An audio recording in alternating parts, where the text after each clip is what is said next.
ULAB fair play কাপের ১৫তম আসরে প্রথমবারের মতো অংশগ্রহণ করে রানার্স আপ হয় international standard university cricket team.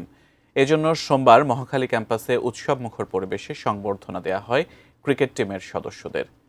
ISU উপাচার্য প্রফেসর ডক্টর আব্দুল আউয়াল খানের সভাপতিত্বে এই আয়োজনে প্রধান অতিথি ছিলেন বোর্ড অফ ট্রাস্টিজের vice chairman engineer Mohammad Atikur Rahman. এ সময় বক্তারা আইএসইউ ক্রিকেট টিমকে অভিনন্দন জানিয়ে বলেন, মেধা, মন, শরীর হলো ভালো শিক্ষার্থী হওয়ার প্রধান উপকরণ।